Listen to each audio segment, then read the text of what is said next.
ಈಗಲೇ ಹೇಳ್ಬಿಟ್ರೆ ಅದಕ್ಕೆ ಕಷ್ಟ. ಅದೇನಾದ್ರು ಒಂದೇ ಹೇಳ್ಬೋದು. ವಿಷಯ ಏನಂದ್ರೆ, ಯಾಕಂದ್ರೆ ಈಗಿನ ಯೂತ್ಸ್ ಏನು ಕಾಲೇಜ್ಗೆ ಹೋಗ್ತಾರೆ, ಮನೇಲಿರೋರು ಏನಂದ್ರೆ ಮಕ್ಕಳು ಹೋಗ್ತಾರೆ, ಕಾಲೇಜಲ್ಲಿ ಓದ್ತಿದ್ದಾರೆ ಅಂತ ಅವ್ರು ಅಂದ್ಕೊಂಡಿರ್ತಾರೆ. ಓದೋರು ಇರ್ತಾರೆ, ಜೊತೆಲಿ ಅದೇ ಟೈಮ್ ಟೀನೇಜ್ ಅನ್ನೋದು ಏನಿದೆ ಆ ಏಜಲ್ಲೇ ಕೆಲವರು ಎಡಬೋದು, ಕೆಲವ್ರು ಚೆನ್ನಾಗಿ ಓದೋದು, ಕೆಲವರು ಸ್ಪೋರ್ಟ್ಸಲ್ಲಿ ಕಲ್ಚರ್ ಎಲ್ಲ ಥರನೂ ಇರುತ್ತೆ ಇಲ್ಲಿ.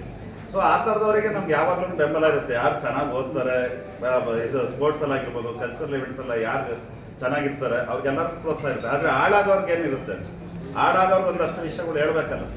ಆದರೆ ಹಾಳಾದವರು ಮತ್ತೆ ಹೇಗೆ ಸರಿ ಆಗಬೇಕು, ಏನು ಮುಖ್ಯವಾದ ವಿಷಯ ಇರುತ್ತೆ, ಅವ್ರು ಯಾವ್ದು ದಾರಿ ಹೋಗ್ಬೇಕು, ಈ ಡೈವರ್ಷನ್ ಇರುತ್ತೆ ಆ ಏಜಲ್ಲಿ.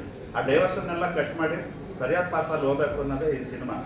ಅದು ಯಾವ ರೀತಿ ಏನು ಅಂತ ಆ ಸಿನಿಮಾ ನೋಡಿದ್ರೆ ಗೊತ್ತಾಗುತ್ತೆ.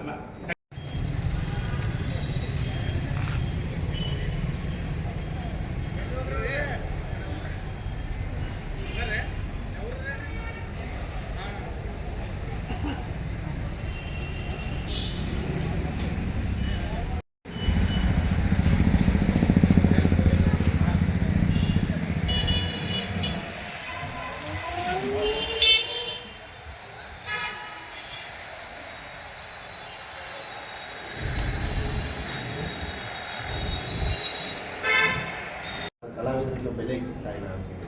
ಸೊ ಅಲ್ಲೂ ಹೇಳಿದಾಗೆ ಇವತ್ತು ಅಲ್ಲೂ ಹೇಳ್ತಾ ಇದ್ದೀನಿ, ನನ್ನ ಮುಂದಿನ ದಿನಗಳಲ್ಲಿ ಸಿನಿಮಾಗಳಲ್ಲಿ ಅಟ್ಲೀಸ್ಟ್ ಒಬ್ರಿಗಾದರೂ ಹೊಸೊಬ್ಬರಿಗೆ ಉತ್ತರ ಕರ್ನಾಟಕ ಅವರಿಗೆ ನಾನು ಅವಕಾಶ ಸಿನಿಮಾದಲ್ಲಿ ಕೊಡೋದು. ಈ ಸಿನಿಮಾದಲ್ಲಿ ಇರಲಿಲ್ಲ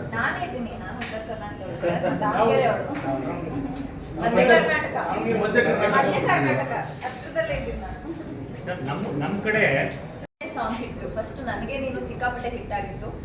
ಸೊ ಒಂದೇ music director Arjun Janya sir compose ಮಾಡಿರೋದು, ಹಾಗೆ ಅನಿಲ್ ಸರ್ ಬರೆದಿರೋದು. ಈ ಸತಿ ಲಿರಿಕ್ಸ್ ಕೂಡ ಅವರೇ ಬರೆದಿರೋದು. ನಾವು ಅನ್ಕೊಂಡಿದ್ವಿ ಒಂದು ಚೆನ್ನಾಗಾಗುತ್ತೆ ಆ ಸಾಂಗು. ಬಟ್ ಇವಾಗ ನಾವು ಎಲ್ಲ ಕಡೆ ಓಡಾಡ್ತಿದ್ದೀವಲ್ಲ, ಅಲ್ಲಿ ನಮಗೆ ಗೊತ್ತಾಗ್ತಿರೋದು ಅಯ್ಯೋ ಶಿವನಿಗೆ ಅಷ್ಟು ಪ್ರೀತಿ ಸಿಕ್ಕಿದೆ. ಆದರೆ ನಾವು ಯೂಟ್ಯೂಬಲ್ಲಿ ನೋಡ್ತೀವಿ ಎಷ್ಟು ವ್ಯೂಸ್ ಬಂದಿದೆ, ಓಕೆ ಎಷ್ಟು ಜನ ನೋಡ್ತಿದ್ರೆ ಅಷ್ಟೇ ನಮಗೆ ಒಂದು ಗುರುತಿರುತ್ತೆ ಹೊರತು. ಬಟ್ ಇಲ್ಲಿ ಆಚೆ ಬಂದ ತಕ್ಷಣ ಇವಾಗ ಸರ್ ಒಂದು 2 ಸಾಲ ಹೇಳಿದ್ರೆ ಒಂದು 4 ಸಾಲ ಜನ ಹಾಡ್ತಾರೆ, ಅಷ್ಟು ಫೇಮಸ್ ಆಗಿದೆ. ಅದಕ್ಕೆ ಸರ್ ಪ್ರೇಮ ಕಥೆ ಸರ್ ಅಯ್ಯೋ ಸೂಪರ್ ಸ್ಟಾರ್ ಅಲ್ವಾ ಅವ್ರು. ಇವಾಗ ಆಲ್ರೆಡಿ ಡಿಂಪಲ್ ಕ್ವೀನ್ ಇವಾಗ ಲೇಡಿ ಸೂಪರ್ ಸ್ಟಾರ್ ಅಂತ ಒಂದು ಟೈಟಲ್ ಕೊಟ್ಟಾಗ ಅವ್ರ ಜೊತೆ ನಾನು ಕೆಲಸ ಮಾಡ್ತಿದ್ರೆ ನನ್ನ ಕ್ಯಾರೆಕ್ಟರ್ ಹೇಗಿರುತ್ತೋ ಅಥವಾ ನನ್ನ ವೇಟೇಜ್ ಎಷ್ಟಿರುತ್ತೋ ಸಿನಿಮಾದಲ್ಲಿ ಅನ್ನೋ ಭಯ ಗೊಂದಲ ಖಂಡಿತ ನಂಗೆ ತುಂಬ ಇತ್ತು. ಬಟ್ ಡೈರೆಕ್ಟರ್ ಎಷ್ಟು ಚೆನ್ನಾಗಿ ನನ್ನ ಕ್ಯಾರೆಕ್ಟರ್ ಮತ್ತು ಅವ್ರ ಕ್ಯಾರೆಕ್ಟರ್ ಬರೆದಿದ್ದಾರೆ ಅಂದರೆ, ಅವ್ರಿಗೂ ಎಷ್ಟು ವೇಟೇಜ್ ಇದೆ ಅಷ್ಟೇ, ಅವ್ರ ಸೂಪರ್ ಸ್ಟಾರ್ ಕೂಡ ಅವ್ರಿಗೆ ಎಷ್ಟು ವೇಟೇಜ್ ಇದೆ ಅಷ್ಟೇ ನನಗೂ ವೇಟೇಜ್ ಇದೆ ಸಿನಿಮಾದಲ್ಲಿ. ಸೊ ನೀವು ಸಿನಿಮಾ ನೋಡಿದ್ರೆ ಗೊತ್ತಾಗುತ್ತೆ ಮ್ಯಾಮ್ಗೆ ಎಷ್ಟು ತೂಕ ಇದೆ ಅಷ್ಟೇ ತೂಕ ನನಗೂ ಕ್ಯಾರೆಕ್ಟರ್ ಇದೆ ಅಂತ. ಸೊ ಅವ್ರ ಜೊತೆ ಕೆಲಸ ಮಾಡಿದ್ದು ಹೆಚ್ಚಾಗಿ 2 ದಿನ ಮಾಡಿರ್ಬೋದು, ಬಟ್ ಆ ಖುಷಿ ನಂಗೆ ತುಂಬ ಇದೆ. ಸ್ಟಾರ್ಟ್ ಮಾಡಿದ್ದು ಸೀರಿಯಲ್ನಿಂದಾನೆ. ಸೀರಿಯಲ್ ಜರ್ನಿ ಒಂಥರ ಡಿಸಿಪ್ಲಿನ್ ಹೇಳ್ಕೊಟ್ಟು ನನಗೆ ಫಸ್ಟ್ ಸಿನಿಮಾ ಉಪಾಧ್ಯಕ್ಷ ಲಾಂಚ್ ಮಾಡಿದ್ದೆ ಅನಿಲ್ ಸರ್. ಸೊ ಪುನಃ ಅವ್ರ ಜೊತೆ ಇದೇ ಸಿನಿಮಾದಲ್ಲಿ ಕೆಲಸ ಮಾಡ್ತಿದ್ದೀನಿ. ಆಬ್ವಿಯಸ್ಲಿ ಯಾವುದೇ ನಟರು ಇರ್ಬೋದು, ನೀವು ರಾಕಿಂಗ್ ಸ್ಟಾರ್ ಯಶ್ನೇ ತಗೊಳ್ಳಿ, ಅವರು ಕೂಡ ಸೀರಿಯಲಿಂದ ಬಂದವರು. ನೀವು ಶಾರುಖ್ ಖಾನ್ ತಗೊಂಡ್ರೆ ಅವರು ಕೂಡ ಸೀರಿಯಲಿಂದ ಬಂದವರು. ಅದೊಂಥರ ಹೆಮ್ಮೆ ಅನ್ಸುತ್ತೆ ನಮಗೆ. ಸೀರಿಯಲಿಂದ ಬಂದು ಸಿನಿಮಾದಲ್ಲಿ ನಾವು ಹೊಸೊಬ್ರೆ, ಬಟ್ ಏನೇ ಹೆಸರು ಮಾಡಿದ್ರು ಚಿಕ್ಕದಾಗಿ ಮಾಡಿದ್ರು ಅದು ತುಂಬ ಖುಷಿ ಇದೆ. ಏನೋ ಒಂದು ಕಾಂಟ್ರವರ್ಸಿ ನಡೀತು ನಮ್ಮ ಅಂತ ಹೇಳಿದ ಒಂದು ಸ್ಟೇಟ್ಮೆಂಟ್, ಅದು ಜನ ಮತ್ತೆ ಏನೋ ಬೇರೆ ಥರ ಸೃಷ್ಟಿ ಆಗೋಯ್ತು. ಸೊ ಅದು ಎಫೆಕ್ಟ್ ನಮ್ಗೆ ಆಯಿತು. ಈಗ ನಮ್ಮ ಜನನೂ ಬೈಕಾಟ್ ಮಾಡಿದ್ರು. ಸೊ ಮನಸ್ಸಲ್ಲಿ ಕೆಲವೊಂದು ಮಾತುಗಳು ಇದೆ, ಈಗ ಹೇಳೋದು ಬೇಡ. ಇದೀಗಂದರೆ ಈಗ ಸದ್ಯಕ್ಕೆ ನಾನು ಇನ್ನೂ ಗೆಲ್ಲಿಲ್ಲ, ಗೆದ್ದ ಮೇಲೆ ಹೇಳಿ ಅದಕ್ಕೆ ತೂಕ ಇರುತ್ತೆ ಅಂತ ಹೊರಗಡೆ ಇಟ್ಕೊಂಡಿದ್ದೀನಿ. ಟೈಮ್ ಬಂದಾಗ ಈ ಸಿನಿಮಾ ಗೊಂದಲ ಬೇಡ, ಗೊಂದಲ ಬೇಡ. ಈ ಸಿನಿಮಾದಲ್ಲಿ ಯಾವ ರೀತಿ ಸಕ್ಸಸ್ ಆಗುವಂತದ್ದು ಗೊತ್ತಿಲ್ಲ ಸರ್, ಏನೋ ಪ್ರಾರ್ಥನೆ ಮಾಡ್ತೀನಿ ಅಂಥದ್ದು ಏನೂ ಆಗಬಾರ್ದು ಅಂತ ಹೇಳಿ. ಸೊ ನೋಡೋಣ ಸರ್. ಬಹುತೇಕ ನೀವು ಮಾತು ಸಿಗಲಿಲ್ಲ ಅನ್ನೋ ಒಂದು ಏನಾದ್ರು ಆದರೆ ನಾನೇ ಸ್ವತಃ ಪರ್ಸನಲ್ ಆಗಿ ಹೋಗಿ ಅವ್ರ ಆಶೀರ್ವಾದ ತಗೊಳ್ಳೋದು ಬಂದ. ಸರ್ ಇನ್ನೊಂದು ಪ್ರಮುಖವಾಗಿರ್ತಕ್ಕಂಥ ಪ್ರಶ್ನೆ ಏನಂದ್ರೆ, ಈಗ ನಿಮ್ಮ ತಂದೆಯವರು ಯಾವ ಸಿನಿಮಾ ಸ್ಟಾರ್ಗೂ ನೀನು ಜಾಸ್ತಿ ಪರ್ಸನಲ್ ಓದಬೇಡ, ಏನಂದರೆ ನಾವು ಇಲ್ಲಿ ಸಿನಿಮಾ ಬಗ್ಗೆ ಮಾತಾಡ್ತೀವಿ. ಬಟ್ ಸಿಂಪಲ್ ವೇಲಿ ಹೇಳಬೇಕು ಅಂದರೆ ಸಿನಿಮಾ ಚೆನ್ನಾಗಿ ಹೋಗ್ತಿದೆ ಅಂತ ನಮ್ಗೆ ಖುಷಿ ಇದೆ. ಏನಂದರೆ ಅವರು ಫಸ್ಟ್ ತಮ್ಮ ಮುಂಚೆ ಅವ್ರ ಅಭಿಮಾನಿ ಅಲ್ಲ, ಒಂದಷ್ಟು ಕಾರ್ಯಕ್ರಮದಲ್ಲಿ ಹೇಳ್ಕೊತೀರಿ ನೀವು. ಅಂದರೆ ದರ್ಶನ್ ಅವರು ನನಗೆ ಸಹೋದರಂತರ ಎಲ್ಲ ಒಂದು ಕಾರ್ಯಕ್ರಮ ನೋಡಿದ್ರು ಕೂಡ ಎಲ್ಲೇ ಕಾರ್ಯಕ್ರಮಕ್ಕೆ ಹೋದ್ರು ನನಗೆ ಸಪೋರ್ಟ್ ಮಾಡ್ತಾ ಇದ್ರು. ಹೇಗಿರಬೇಕು, ಏನು ಮಾತಾಡಬೇಕು, ಒಂದು ಶರ್ಟಿಂದ ಹಿಡಿದು ರಿಕಗ್ನೈಸ್ ಮಾಡ್ತಾ ಇದ್ರು. ಯಾಕೆ ಮಿಸ್ ಮಾಡ್ಕೊತೀವಿ? ತುಂಬ ಮಿಸ್ ಮಾಡ್ಕೊತೀವಿ ಸರ್. ಅಂದರೆ ಮುಖ್ಯವಾಗಿ ನಾನು ಮಿಸ್ ಮಾಡ್ಕೊಂಡಿದ್ದು ಬೆನ್ನೆ ಸರ್.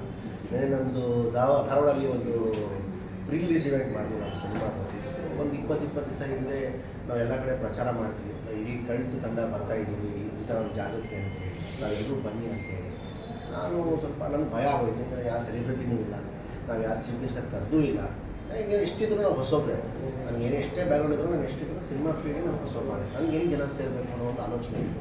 ಬಟ್ ಆದರೂ ಒಂದು ಒಳ್ಳೆ ಕಾರ್ಯಕ್ರಮ ಮಾಡೋಣ, ಧಾರವಾಡ ಆಗಲಿ, ನಾವು ಏನೂ ಕಾರ್ಯಕ್ರಮ ಇಲ್ಲಿವರೆಗೂ ಮಾಡಲಿಲ್ಲ ಅಂತ ಯೋಚನೆ ಇಟ್ಕೊಂಡು ನಾವು ಕಾರ್ಯಕ್ರಮ ಮಾಡಿದಾಗ ಬಹುಶಃ ಅದು ಕನಸು ಅಂತ ಹೇಳ್ಬೋದು ಸರ್. ಜನ ಸಾಗರ ಅಂತಲೇ ಹೇಳ್ಬೋದು. 30-35 ಸಾವಿರ ಜನ ಸೇರಿದ್ರು. ತಾವೆಲ್ಲರೂ ವೀಡಿಯೋಗಳು ನೋಡಿರ್ಬೋದು. ಇವತ್ತವರೆಗೂ ನಾವು ಇನ್ನೂ ಡೈಜೆಸ್ಟ್ ಮಾಡ್ಕೊಳಕ್ಕಾಗ್ತಿಲ್ಲ. ಅಂದರೆ ಯಾವ ಜನ ದುನಿಯಾನೋ ಅವ್ರ ಋಣ ನಾನು ಹೇಗೆ ತೀರಿಸಲಿ ಅಂತ ಹೇಳಿ ನನಗೆ ಅರ್ಥ ಆಗ್ತದೆ. ಸೊ ಅಷ್ಟು ಪ್ರೀತಿ ಕೊಟ್ಟಾಗ ಆಮೇಲೆ ಅದು ಉತ್ತರ ಕರ್ನಾಟಕದಲ್ಲಿ ನಾವು ಇವೆಂಟ್ ಮಾಡೋದ್ರಿಂದ ಒಂದು ಓದ್ ಸಿನಿಮಾ ದರ್ಶನವೇ ಬಂದು ನನ್ನ ರಿಲೀಸ್ ಇವೆಂಟ್ಗೆ ಅವರೇ ಗೆಸ್ಟ್ ಆಗಿ ಬಂದಿದ್ದು. ಸೊ ಅದನ್ನು ಅವರು ತುಂಬ ಮಿಸ್ ಮಾಡ್ತಾರೆ ಹೋಗಿ ಸರ್ ಸರ್. ఎందుకంದ್ರೆ 30-35 ದಿನ ಇದೆ ರಿಲೀಸ್ಗೆ. ಜನವರಿ 23 ರಿಲೀಸ್ ಆಗಿರೋದ್ರಿಂದ ಒಂದು 10-15 ದಿವಸ ಹಿಂದೆ ಗೊತ್ತಾಗುತ್ತೆ ನಮಗೆ ಎಷ್ಟು ಥಿಯೇಟರ್ಸ್ಗಳಲ್ಲಿ ಬರ್ಬೋದು. ಬಟ್ 100% 100-150 ಥಿಯೇಟರ್ಗಳಲ್ಲಿ ಈಜಿ ಮಿನಿಮಮ್ ಅಂತ ರಿಲೀಸ್ ಮಾಡಿದ್ದಾರೆ. ಈಗ ಆಲ್ರೆಡಿ ಥಿಯೇಟರ್ ಅಲ್ಲಿ ಡೆವಿಲ್ ಸಿನಿಮಾ ಓಡ್ತಾ ಇದೆ, ಅದ್ರ ಎಫೆಕ್ಟ್ ನಿಮ್ಗೆ ಏನಾದ್ರು ಎಷ್ಟು ಹೆಚ್ಚು ಕಡಿಮೆ ಒಂದು 40 ದಿನ ಇದೆಯಲ್ಲ ಸರ್ ಗ್ಯಾಪ್. ಡೆವಿಲ್ ರಿಲೀಸ್ ಆಗಿದ್ದು ಡಿಸೆಂಬರ್ 11ಗೆ, ನಮ್ದಿರೋದು ಜನವರಿ 23ಗೆ ಅಲ್ಲ ಸರ್. ಸೊ ನಮಗೆ ಅದೇನು ತೊಂದರೆ ಆಗಲ್ಲ ಅಂತ ಶೂಟ್ ಮಾಡಿದೆ. ಅದು ಸಾಂಗಲ್ಲಿ ನೋಡಿರ್ಬೋದು, ಇದು ಡ್ಯಾಮ್ ಮೇಲೆ ಹೋಗೋಂಥದ್ದು. ಆಮೇಲೆ ಅಲ್ಲಿ ಸುಮಾರು ಒಳ್ಳೊಳ್ಳೆ ವಿಷಯಗಳಿದೆ, ರೊಮ್ಯಾಂಟಿಕ್ ಅಂದರೆ ಲವ್ ಎಪಿಸೋಡ್ಸು. ಆಮೇಲೆ ಅನ್ಪಿದಂತೂ ತುಂಬ ಅದು ನಿಮಗೆ ಏನಂತಾರೆ ಸರ್ಪ್ರೈಸ್ ಎಲಿಮೆಂಟ್. ಸಿನಿಮಾ ನೋಡಿದಾಗಲೇ ಗೊತ್ತಾಗುತ್ತೆ. ಕಲ್ಟ್ ಸಿನಿಮಾದಲ್ಲಿ ಈ ಥರದೊಂದು ಕತೆ ಒಳಗೆ ಇದನ್ನು ಹೆಂಗೆ ಬ್ಲೆಂಡ್ ಮಾಡಿದ್ರೆ ಇಷ್ಟು ಚೆನ್ನಾಗಿತ್ತು, ಅದು ತುಂಬ ಖುಷಿ ಆಗುತ್ತೆ. ಜೈ ಸರ್, ನಿಮಗೆ ಬನಾರಸ್ನಿಂದ ಕಲ್ಟ್ ಏನು ವಿಭಿನ್ನ ಅಂತ ಕಾಣಿಸ್ಬೋದು? ಸಿನಿಮಾ ಯಾಕೆ ನೋಡೋದು ಜನ? ಫಸ್ಟ್ ಆಫ್ ಆಲ್ ನಾನು ಕೇಳ್ಬಿಟ್ಟಿದ್ರೆ ಯಾಕೆ ನೋಡೋದು ಬರಬಾರ್ದು ಅಂತ ಹೇಳ್ಬೋದು. ಏನಕ್ಕೆ ಇದು ಒಂದು ಫುಲ್ ಪ್ಯಾಕೇಜ್ ಅಂತಲೇ ಹೇಳ್ಬೋದು. ಎಂಟರ್ಟೈನ್ಮೆಂಟಲ್ಲಿ ಫೈಟ್ಸ್ ಇದೆ, ಒಳ್ಳೆ ಹಾಡು ಇದೆ, ಇಮೋಷನ್ ಫೀಲ್ ಇದೆ, ಕಾಮಿಡಿ ಇದೆ, ಅಂದರೆ ಎಲ್ಲ ಕೂಡಿ ಏನಂದರೆ ಒಂದು ಫುಲ್ ಪ್ಯಾಕೇಜ್ ಅಂತಲೇ ಹೇಳ್ಬೋದು. ಒಂದು ಎರಡನೇದು ನೀವು ಬನಾರಸ್ ಸಿನಿಮಾ ತೆಗೆದು ಕಂಪೇರ್ ಮಾಡೋಕ್ಕಾಗಲ್ಲ ಸರ್. ಯಾಕಂದರೆ ಅದು ನನ್ನ ಡೆಬ್ಯೂ ಸಿನಿಮಾ, ಇದು ಎರಡನೇ ಸಿನಿಮಾ ಆಗಿರೋದ್ರಿಂದ ಈ ಸಿನಿಮಾದಲ್ಲಿ ಒಂದೇ ಕ್ಯಾರೆಕ್ಟರಲ್ಲಿ 3-4 ಡಿಫ್ರೆಂಟ್ ಶೇಡ್ಗಳಿದೆ. ಸೊ ಅದು ಜನಕ್ಕೆ ಇಷ್ಟ ಆಗ್ಬೋದೇನೋ ಅಂತ ಒಂದು ಬನಾರಸ್ಗಿಂತ ಇಲ್ಲೇನು ಎಕ್ಸ್ಪೆಕ್ಟ್ ಮಾಡ್ಬೋದು ಜಯದವರಿಂದ? ಎಲ್ಲ ರೀತಿಯಲ್ಲೂ ಎಕ್ಸ್ಪೆಕ್ಟ್ ಮಾಡ್ಬೋದು ಸರ್. ಸರ್ ಈಗ ಆದರೆ ಫಸ್ಟ್ ಸಿನಿಮಾದಲ್ಲಿ ನಾನು ಅಷ್ಟೊಂದು ಪರ್ಫಾರ್ಮೆನ್ಸ್ ನನಗೆ ಜಾಗ ಇರಲಿಲ್ಲ. ಅದು ಒಂದೇ ಕ್ಯಾರೆಕ್ಟರ್ ಹಾಕಿದ್ದ ಒಂದು ಇನ್ಸೈಡಿಂದ ಅದು ನಾನು ಬನಾರಸ್ ಹೋಗ್ತೀನಿ. ಸೊ ಹಂಗೆ ನಿಮ್ಮ ಸಿನಿಮಾ ನೋಡಿರ್ತೀರ. ಸೊ ಇದು ಬೇರೆಯೇ. ಇದು ಫೈಟಿಂಗ್ ಮಾಡಿದ್ದೀನಿ, ಡ್ಯಾನ್ಸು ಮಾಡಿದ್ದೀನಿ, ಕಾಮಿಡಿನೂ ಮಾಡಿದ್ದೀನಿ, ಅಂದರೆ ತುಂಬ ಬೇರೆ ಮುಖನೇ ತೋರಿಸಿದ್ದೀನಿ ಈ ಸಿನಿಮಾದಲ್ಲಿ. ಇದ್ರ ಹತ್ರ ಇವರೊಳಗಿರೋ ಅದ್ಭುತ ಕಲಾವಿದನ್ನ ಈ ಸಿನಿಮಾ ನೋಡ್ಬೋದು. ಆಸ್ ಎ ಡೈರೆಕ್ಟರ್ ನಾನು ಅದನ್ನು ಪ್ರಾಮಿಸ್ ಮಾಡ್ತೀನಿ. ಈ ಭಾಗನೇ ಅದು ಕಲ್ಟ್ ಅನ್ನೋದು ವಿಷಯ, ಅದು ಕಲ್ಟಿಸಮ್ ಅನ್ನೋದು. ಸೊ ಅದು ಕೆಲವೊಂದು ಏನಾಗುತ್ತೆ, ಈಗ ನೀವು ಕ್ರಿಕೆಟ್ ನೋಡಿ, ಕ್ರಿಕೆಟ್ ಆಡ್ತಾರೆ ಹುಡುಗರು, ಕಲ್ಟ್ ಶಾಟ್ ಅಂತಾರೆ, ಕೊಹ್ಲಿ ಕಲ್ಟ್ ಶಾಟ್ ಹೊಡೆದ ಮಗ ಅಂತಾರೆ. ಸಿನಿಮಾಗೆ ಹೋಗಿ ಜನ ಬರ್ತಾ ಇರ್ತಾರೆ ಯೂತ್ಸು, ಅವ್ರಿಗೆ ಹೆಂಗಿತ್ತು ಸಿನಿಮಾ ಅಂದ್ರೆ ನಮ್ಮ ಬಾಸ್ ಕಲ್ಟಾಗಿ ಆ್ಯಕ್ಟ್ ಮಾಡಿದ್ದಾರೆ ಅಂದರೆ ಕಲ್ಟ್ ಅನ್ನೋದು ಎಲ್ಲರೂ ಬಾಯಲ್ಲೂ ತುಂಬ ಇದೆ ಇತ್ತೀಚೆಗೆ. ಸೊ ಹಾಗಾಗಿ ನಮ್ಮ ಸಿನಿಮಾ ನಾಯಕರಲ್ಲಿ ಆ ಕಲ್ಟಿಸಮ್ ಕ್ಯಾರೆಕ್ಟರ್ ಇತ್ತು ಪಾತ್ರದಲ್ಲಿ.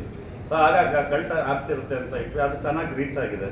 ಆಮೇಲೆ ಈಗ ನೀವು ಆ ಪೋಸ್ಟರ್ ಅಂತ ಹೇಳಿದ್ರಲ್ಲ ಸರ್, ಈಗ ಅಯ್ಯಷ್ಟನೇ ಸಾಗ್ಬಿಡಿ, ಅದೇ ಅಯ್ಯಷ್ಟು ನಮ್ಮದು ಹಿಟ್ ಆಗಿರೋಂಥ ಸಿನಿಮಾ. ಅದ್ರಲ್ಲಿ ಒಳ್ಳೆ ಸಾಹಿತ್ಯ ಇದೆ, ಒಳ್ಳೆ ವಿಷುವಲ್ಸ್ ಇದೆ, ಇಬ್ರು ಅಷ್ಟೇ ಮುದ್ದಾಗಿ ತೋರಿಸಿದ್ವಿ, ಮುದ್ದಾಗಿದ್ದಾರೆ ಕೂಡ. ಸೊ ಹಾಗಾಗಿ ಎಲ್ಲ ವಿಷಯಗಳು ಇದೆ ಒಳಗಡೆ. ಆದ್ರೆ ಮೇಯ್ನಾಗಿ ಏನು ಹೇಳಬೇಕು ಅದನ್ನು ಅದ್ಭುತವಾಗಿ ಹೇಳಿದ್ದೀವಿ. ಅದು ಸಿನಿಮಾ ನೋಡಿದ್ಮೇಲೆ ಜನವರಿ 23ನೇ ತಾರೀಕು ಎಲ್ಲರೂ ಇಂಟ್ರೆಸ್ಟಿಂಗ್ ಮತ್ತು ಇನ್ಫಾರ್ಮೇಟಿವ್ ವಿಡಿಯೋಗಳನ್ನು ಮಿಸ್ ಮಾಡ್ಕೋಬೇಡಿ. ಈಗಲೇ ಸಬ್ಸ್ಕ್ರೈಬ್ ಮಾಡಿ.